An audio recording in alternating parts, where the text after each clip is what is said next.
আমি মাইরা খাইতামও না, আমার কুত্তা হায় যায় না। আর যদি আমি খানা খানি করতাম, কিছু মাইরা খাইতাম, তেমনি আমি সভাপতি সেক্রেটারি কইতাম আপনারা একটু করে আসেন। খানা খানি করলে বা আরেকটা জিনিস দেখুন, আমাদের যে মাননীয় ইউনো মহোদয় অত্যন্ত প্রতিটা সমস্যা সে সমাধান করে দিতেছে।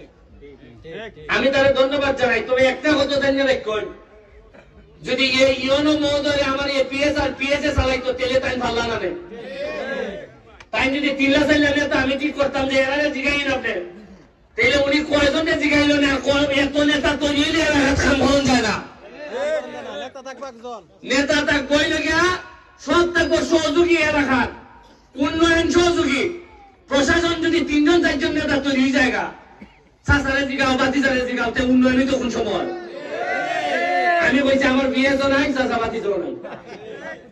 ইউনো মহোদয় কইছে আপনার স্বাধীন, ওসি মহোদয় কইছে আপনার স্বাধীন। কইছি কে ওসি রে কইছি যে ওসি সাহেব কইছি যে আমার নামে গে যদি কই আমি ব্যারিস্টারের লোক বাইতে নিবেন। পরে আমি শুধাই মনে খানাখানি করতে হয় হইতো না।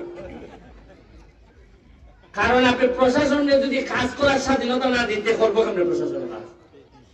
আর জায়গায় জায়গায় যদি 3-4 নেতা থাকে, খারে মাইনে খারে কিতা করতে পারে। এর লেগে মনে রাখবে, আমি যদি আপনারা পানি ফলাই দিই যে সাঁতার কাটো আর হাত বাইন্দা দিই পারবানি, পানি ফলাইলে হাত ছাই দিয়ে চালানি লাগে যে সাঁতার কাটো হাত উৎপান্ন না। আরো খবর পাইছি গুরুত্বপূর্ণ খবর, 25 কোটি টাকা আমার লেগে বরাদ্দ হয়েছে। আলহামদুলিল্লাহ। বুঝতে করি না, এর আগে পাইছিলাম কত? 4 কোটি। আর এখন কত কত হইল? এটা জীবনে আগে পাইছিল, এখন খবর পাইছিল। আগে থেকে এমপি মন্ত্রী সব গেল, কেউ কি কইলে না ঘটে না ভাই? হ্যাঁ, আমরা জানলাম না খেলে টেকা পাইলাম না, আমরা টেকা পাইছিলাম না জানলাম না খেলে।